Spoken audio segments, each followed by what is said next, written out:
welcome back to Carol's Corner. I'm glad you could join us. Tonight we'll be talking about smudging and what the feathers mean, what the different herbs mean, things like that. So I hope you enjoy. So I'm going to put on my, other eyes so I can see what I'm reading because I have Alzheimer's, so I have to refer to my notes. Anyway, okay, so these first videos are going to seem a little bit slow going, but hang in there with me. They'll make sense as we start to craft, do interviews, go on journeys, things like that. So if you have any questions, you can email me at VenusLittleFeather, yes, Venus, VenusLittleFeather@gmail.com. If you're in need of any items, you may use the same email. So why smudge? This tradition's been here since our people began. For those of you who are not of native descent or heritage, I'll let you in on a little secret. Being native or aboriginal isn't a skin coloring. It's a spirit. It's a calling of the spirit, of the mind, body, emotions, and it draws you. And if you feel that pull, that's the path you take. If not, you find a path that's right for you. So, and the whole embodiment of the red path is a path that you choose to walk. What I'm relaying here is a huge part of my culture, and for you to get to know me better. And then we're going to go on some unique, exciting journeys, and I'm very excited about that. And I think my little granddaughter is sneaking up the stairs. To begin, we have your smudge bowl ready. It can be stone or a wooden bowl, a shell, or iron. I've chosen these cast iron skillets that my sister has given me. Thank you, Michelle. Matches are a must, or light a candle and you can light your smudge off of the candle.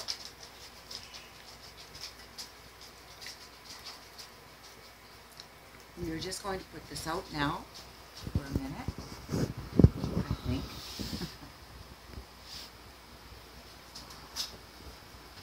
Anyway,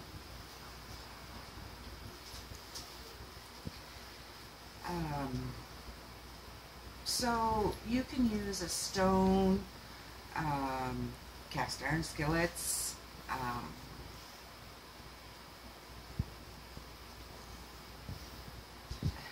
the most common used is an abalone shell, one which I will have probably next week. So, and picking the 4 sacred plants to smudge with.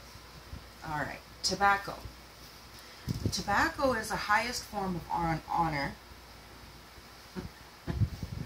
that you can pay to anyone. And it's often used for when you want to be directly that was a delightful little surprise. Anyway, okay, and so tobacco is basically what you give.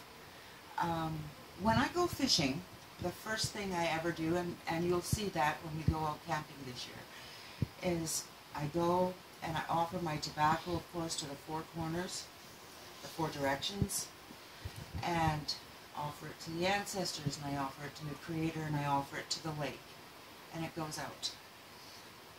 Because I want fish. Not only that, I enjoy being out there, and I enjoy just really getting grounded, and you'll see. So, tobacco, the highest honor. that you can bestow on somebody or on the earth and to the Creator and the ancestors. Sage. What do we have here? This is buffalo sage, and it drives out evil spirits, thoughts, and negativity.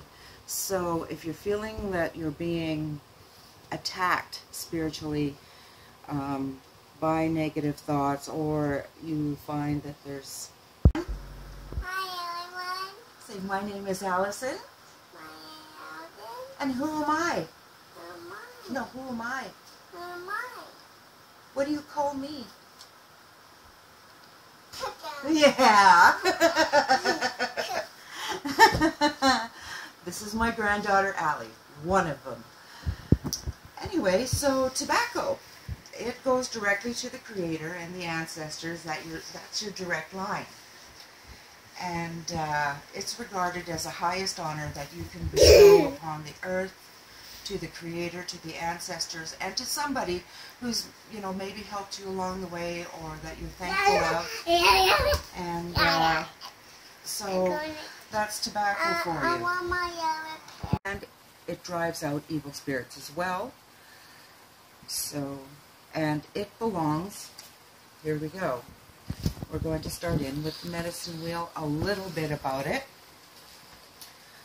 So, sage belongs in the west of the medicine wheel, and that's indicative to the 4 directions. Okay, and sweetgrass. This is sweetgrass, and this I picked myself last year. I'm hoping to pick more this year. I don't have a whole lot left, but I will be getting more. Probably late June is about the best time to pick sweetgrass, and we will be showing you how to do that too. So sweetgrass is for purification, and it binds us to the grandmother earth. We feel that this is the earth's hair, if you will. And as we braid it in the 3-strand braid, what you're actually doing is you're braiding your mind and your body and your soul into this grass. And as you light it, of course, the purification comes, and your, you know, and it all binds your mind, your body, and your soul together.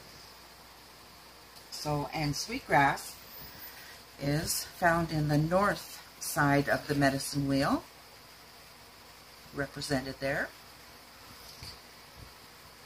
Now, cedar or juniper, whichever you can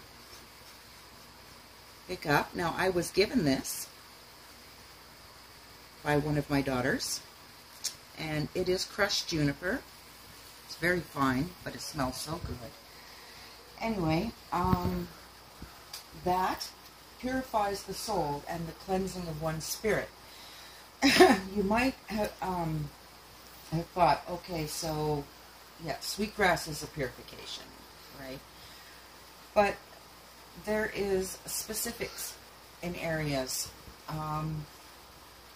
Sometimes you will need sweetgrass, sometimes you will need sage, sometimes there's different elements of your soul and your mind and your body and emotions as well. You know, because emotionally you can be happy one minute and something will come along and bang, you're down. So you are constantly in a state of yo. And so you know, move with the flow as your smudge goes. I thought I put that out, but apparently it needs to be going. So, shall we?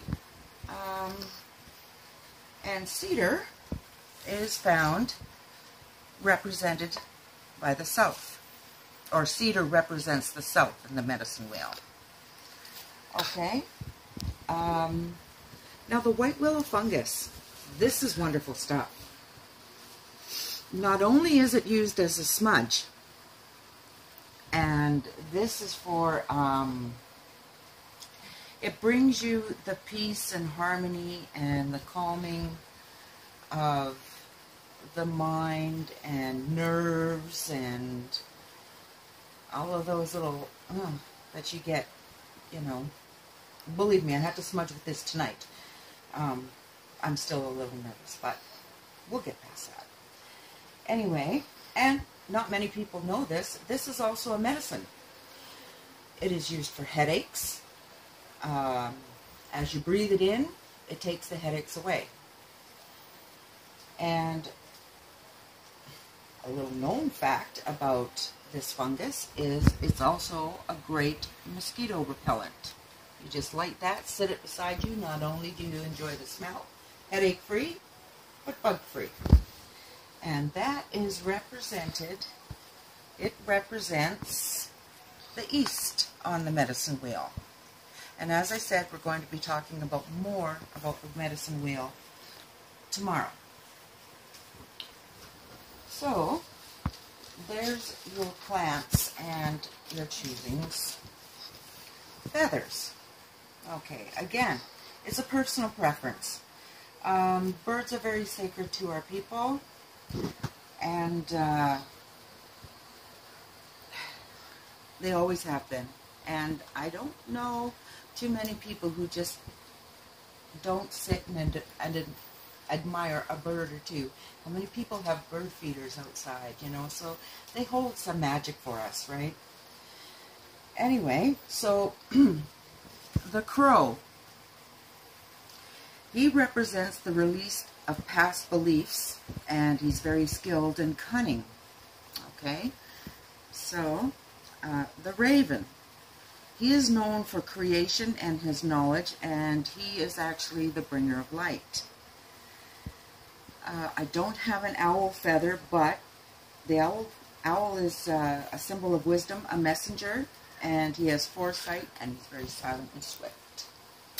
So, okay, the hawk. He represents the healing of the soul and great speed, and he's a very good guardian. The eagle, of course, is always the most sought-after feather in the culture and non-culture. He just represents great strength and courage, leadership and prestige, and you know, he's held in high regard. I mean, he rises above all other birds and can see something so distant that, you know, I think that's why we revere him the way we do. Anyway, okay, so a little story about me. My Cree name is Little Feather, and some call me Species, which means little one. And so here's a little tidbit. When I was about 5 years old, I received my Cree name, which was Little Feather, and I was pretty upset about that. You know, I wanted to be called Roaring Bear, Thunder Eagle, you know, Rising Wolf, something very strong and Indian. But I was called Little Feather, so I was a little bit upset about that. And I had an aunt, and she took me aside, and she gave me some cuddles, and she took my face in her hands, and she softly spoke, "Squeeze," and I cringed just a little bit, you know. Listen to me, Little Feather. Little feathers keep the big feathers, big flight feathers in place, and they help steer the bird. And the little feathers are the one that keeps the birds warm, especially when they, you know, have hatchlings, little ones, right? And so she tucks them under their wing, and, you know, they're all warm for the little feathers and whatnot. And little feathers are also the ones we use in our pillows, in our blankets, for decorations in our hair, in our clothing, our green catchers and stuff. And